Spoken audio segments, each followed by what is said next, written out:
Assalamualaikum warahmatullahi wabarakatuh. Kembali lagi ke channel saya, Digenlau, channel yang fokus pada pembahasan dan diskusi seputar hukum di Indonesia.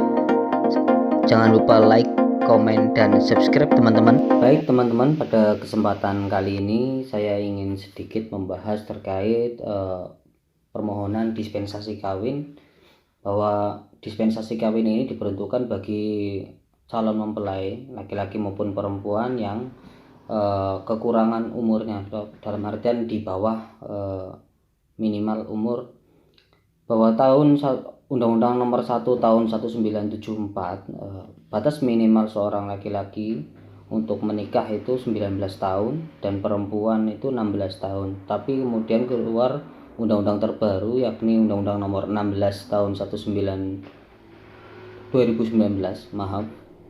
Nomor 16 2019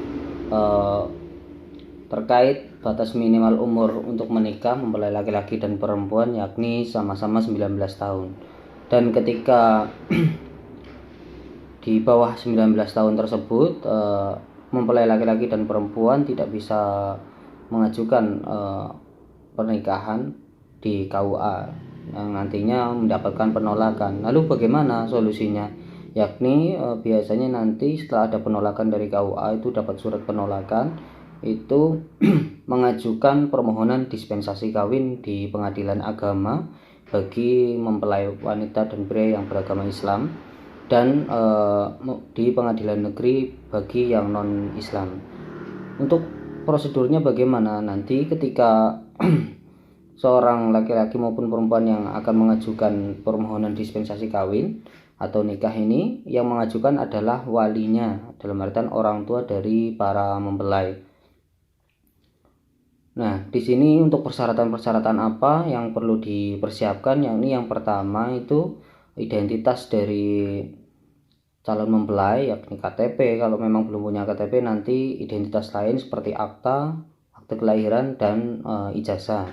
Yang kedua itu nanti buku nikah dari kedua orang tua dan identitas kedua orang tua. Dan selanjutnya itu nanti ada surat pengantar dari desa yang menyatakan tentang status dari calon mempelai. Yang keempat itu nanti ada surat penolakan dari KUA yang menyatakan bahwasanya masih kurang umur dari calon mempelai sehingga tidak bisa melaksanakan pernikahan tersebut.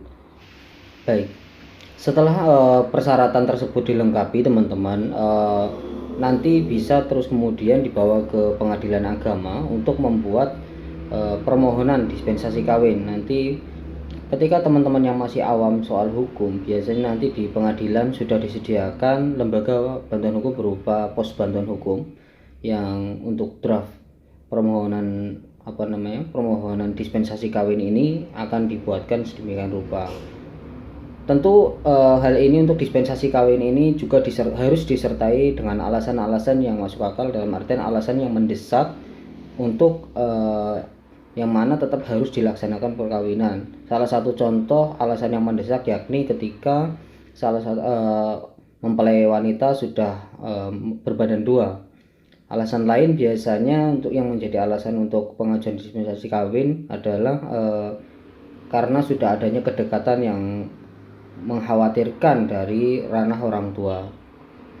Jadi setelah adanya permohonan ini nanti terus didaftarkan. Untuk biayanya itu relatif murah untuk biaya panjarnya. Nah, dalam proses persidangan ini juga dari para pihak ini juga harus menyiapkan saksi, yang mana saksi ini tujuannya adalah menerangkan kondisi sebenarnya di lapangan, bagaimana situasi yang asli di lapangan harus dijelaskan pada saat persidangan tersebut. Mungkin itu teman-teman sedikit soal dispensasi kawin. Ada pertanyaan silahkan diajukan di kolom komentar. Terima kasih. Assalamualaikum warahmatullahi wabarakatuh.